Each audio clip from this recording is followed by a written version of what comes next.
नमस्कार, स्वागत है साहित्यिक झरोका चैनल पर।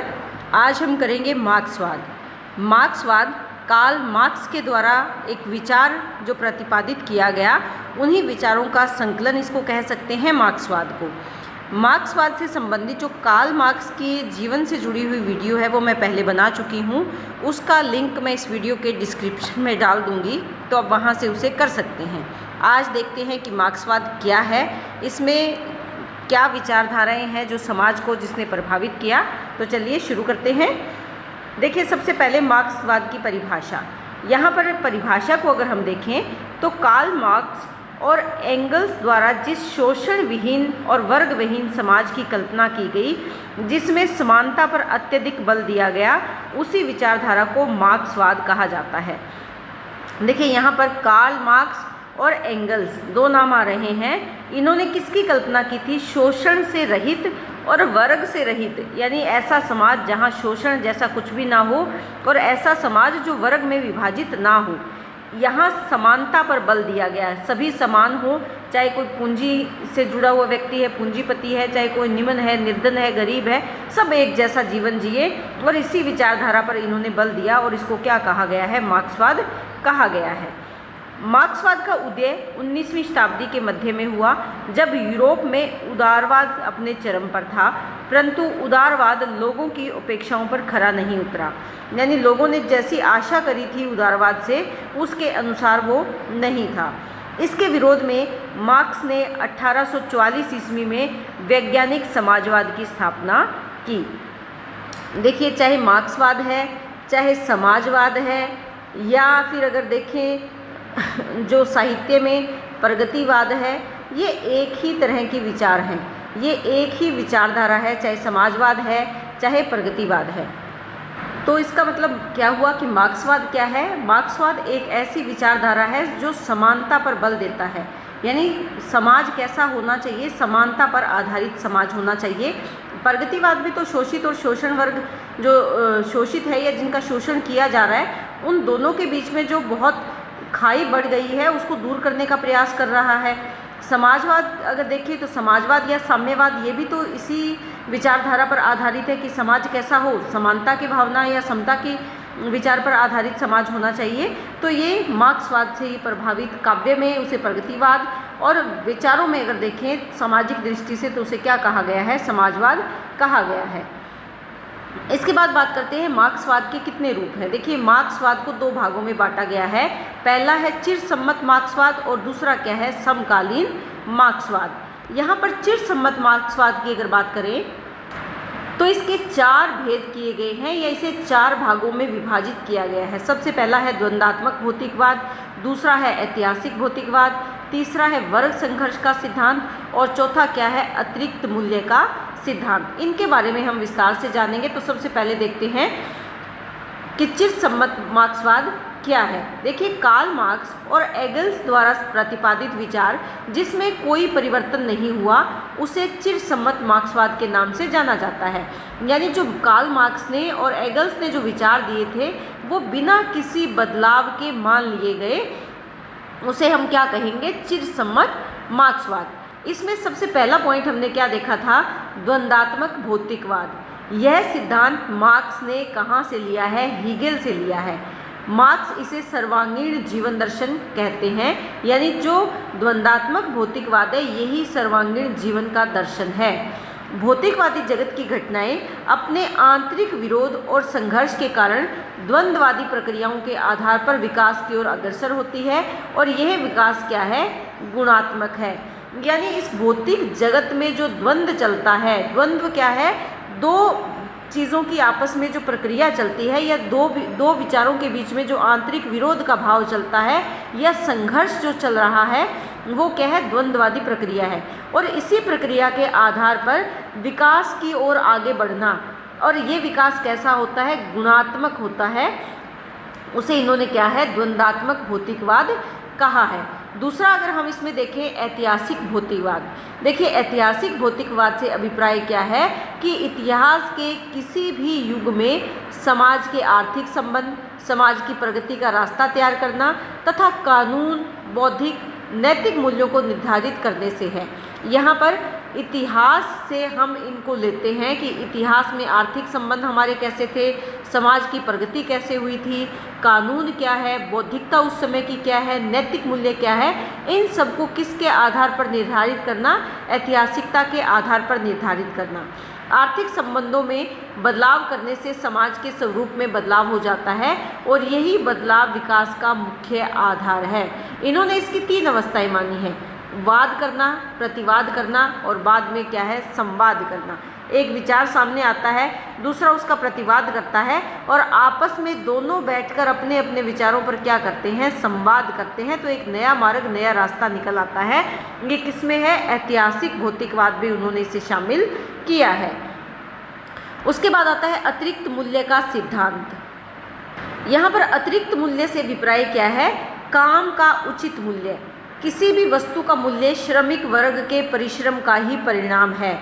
ये क्या मानते हैं कि मान लीजिए किसी वस्तु का बहुत अच्छा मूल्य दिया जा रहा है, तो ये किसका परिणाम है कि मार्केट में, बाज़ार में कोई वस्तु अच्छे दामों में बिक रही है, तो उसका श्रेय किसको देते हैं, श्रमिक वर्ग को। उस वस्तु को बनाने में मेहनत करने वाले के परिश्रम का ही उसका परिणाम माना है कि क्योंकि उसने मेहनत बहुत अच्छी की थी, इसीलिए वो जो वस्तु है बाज़ार में अच्छे दामों पर बिक रही है। किसी भी वस्तु के विक्रय और मांग बढ़ने से मालिक को जो अतिरिक्त लाभ होता है, उस लाभ को श्रमिक वर्ग को भी उसमें हिस्सा मिलना चाहिए। उस लाभ से, यहाँ पर थोड़ा टाइपिंग मिस्टेक है, उस लाभ से श्रमिक वर्ग को भी हिस्सा मिलना चाहिए। क्यों? क्योंकि मानते हैं कि श्रम के कारण, कि श्रमिक वर्ग ने श्रम किया था, परिश्रम किया था, इसीलिए उस वस्तु का ज़्यादा मूल्य मिल रहा है। मान लीजिए कोई एक वस्तु बनाई जाती है, हम यहाँ कहें मान लीजिए कोई एक कुर्सी बनाई गई, कुर्सी बहुत सुंदर थी, उसको सुंदर बनाने में काम किसने, मेहनत किसने की, जो श्रम किया, मेहनत किया, ये किसने किया, कारीगर ने किया। लेकिन वो कुर्सी अच्छे दामों में बिक रही है, लाभ किसको हुआ, मालिक को हुआ। तो यहाँ पर ये क्या कहते हैं कि मान लीजिए जो कुर्सी 200 रुपये में बिक रही थी, वो कुर्सी अगर अपनी सुंदरता के कारण 250 रुपये में अगर बिकती है, यानी उसका दाम बढ़ जाता है, मालिक उससे 250 रुपये कमा रहा है, तो यहाँ पर वो क्या कहते हैं कि जो 50 रुपये फ़ायदा हुआ मालिक को, उस 50 रुपये में श्रमिक वर्ग का भी हिस्सा होना चाहिए। यानी जो ये अतिरिक्त मूल्य मिल रहा है, उसमें उस कारीगर को भी अतिरिक्त धन मिलना चाहिए, क्योंकि मेहनत किसकी है, कारीगर की है। तो यहाँ पर उन्होंने अतिरिक्त मूल्य के सिद्धांत को शामिल किया ताकि श्रम करने वाले या श्रमिक वर्ग को भी उसका लाभ मिल सके। उसके बाद चौथा इनका अगर देखें तो सिद्धांत कौन सा है, ये है वर्ग संघर्ष का सिद्धांत। ये मानते हैं कि समाज में केवल 2 ही वर्ग हैं, एक शोषक वर्ग और दूसरा क्या है, शोषित। या कह सकते हैं एक वो वर्ग जो शोषण करता है और दूसरा वो वर्ग जिसका शोषण किया जाता है। तो इसके बीच में हमेशा से ही संघर्ष चलता रहता है।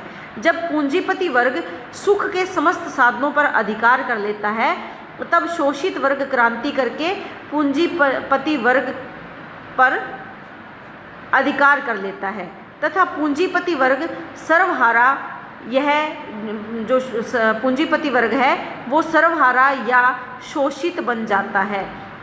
देखो ये क्या मानते हैं, वर्ग का संघर्ष चलता रहता है। एक वर्ग है जिसके पास धन बहुत है और वो कौन सा है, पूंजीपति है। दूसरा वर्ग कौन सा है, जो गरीब है और जिसके पास धन नहीं है, वो निम्न वर्ग है जिसका शोषण किया जा रहा है। पहला हो गया शोषक वर्ग जिसके पास धन है, दूसरा हो गया शोषित वर्ग जो जिसके पास धन नहीं है, जो गरीब है। ये क्या कहते हैं कि गरीब वर्ग एक समय आएगा जब संघर्ष करेगा और जिसके पास धन है, पूंजीपति है जो वर्ग, उसको दबा लेगा, उसको क्रांति के द्वारा या अपने विचारों के द्वारा या अपने संघर्ष के द्वारा उसे दबा देगा।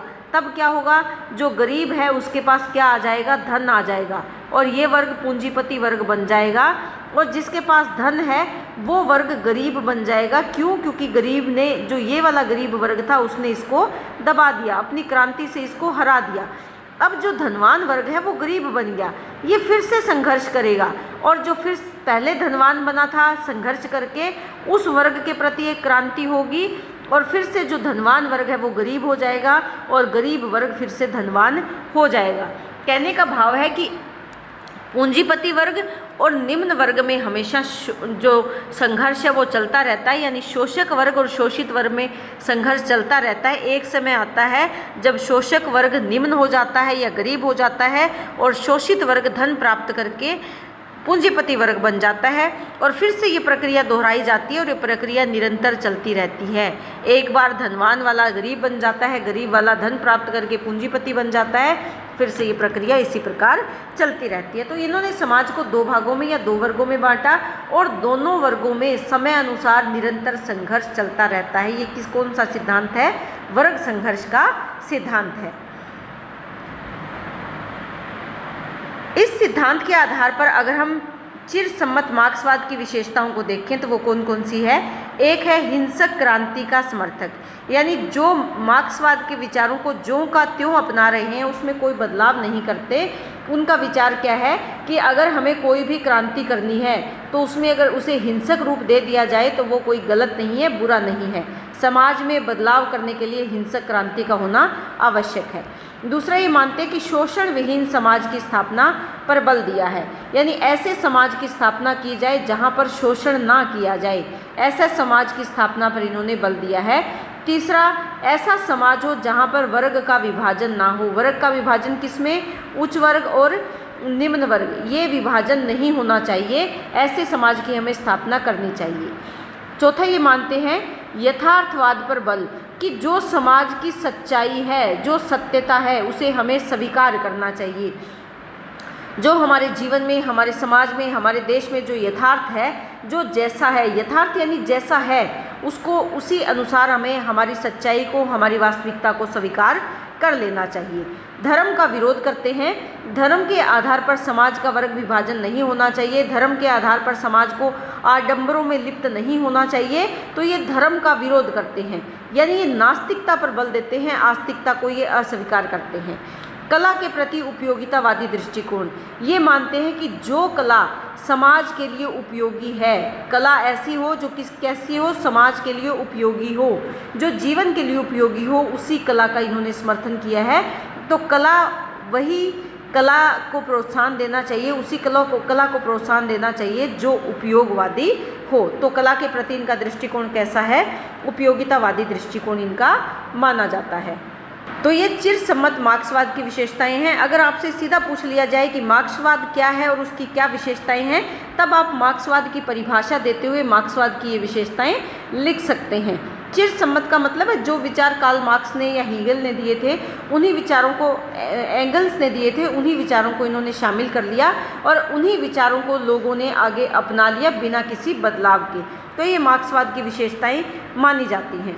इसके बाद हम देखते हैं दूसरा हमने क्या किया था, समकालीन मार्क्सवाद। देखिए, मार्क्सवाद को दो भागों में बांटा था, एक चिरसम्मत मार्क्सवाद और दूसरा क्या है, समकालीन मार्क्सवाद। समकाल यानी जिस समय में आप हो, उसी बात को ध्यान में रखकर इन्होंने ये विचार प्रतिपादित किए हैं। ये क्या कहते हैं, इन्होंने मार्क्स के विचारों को वर्तमान परिस्थितियों के अनुसार उसमें परिवर्तन करके उनको अपना लिया। उसे क्या कहा, समकालीन मार्क्सवाद। यानी समाज में जिन बातों के बदलाव की ज़रूरत है, जहाँ पर हम परिवर्तन करना चाहिए या कर सकते हैं, वहाँ पर हम मार्क्सवाद के विचारों में परिवर्तन हमें कर लेना चाहिए। ये क्या है, समकालीन, यानी जैसा समय है वैसे ही मार्क्सवादी विचारों को हमें अपना लेना चाहिए। इसकी मूल विशेषताएं तो वही रहेंगी जो मार्क्सवाद की है। इन्होंने दो बातों पर अलग विचार इनके थे। एक तो अहिंसक क्रांति, यानी कौन सी क्रांति पर बल दिया है जिसमें हिंसा ना हो, जबकि जो चिरसम्मत मार्क्सवाद हमने किया उसमें हिंसक क्रांति पर बल था। लेकिन ये कहते हैं कि अहिंसक क्रांति होनी चाहिए, यानी ऐसी क्रांति हो जिसमें हिंसा का कोई स्थान नहीं है। दूसरा, जो चिरसम्मत मार्क्सवाद है वो धर्म का विरोध करते हैं, लेकिन इन्होंने धर्म को विरोध नहीं किया बल्कि इन्होंने धर्म को आवश्यक माना है। तीसरा, मानवीय पक्ष पर बल, कि समाज में जो भी कार्य किए जाए वहाँ पर मानवतावादी विचारधाराओं को अपनाया जाए, जो भी बदलाव किए जाए, जो भी नियम कानून या समाज में जो भी परिवर्तन किया जाए, वहाँ पर मानवीय पक्ष को सबसे पहले महत्व दिया जाना चाहिए, यानी मानवतावादी विचारधारा को सबसे पहले महत्व दिया जाना चाहिए। तो ये क्या है, समकालीन मार्क्सवाद है, यानी समय के अनुसार मार्क्सवादी विचारों में परिवर्तन कर लेना। और इन्होंने हिंसक क्रांति का विरोध किया और अहिंसक क्रांति को बल दिया, मानवीय पक्ष पर बल दिया। और इसके साथ साथ चिरसम्मतवाद ने जहाँ धर्म का विरोध किया है, इन्होंने धर्म को मान्यता दी है, धर्म का विरोध इन्होंने नहीं किया।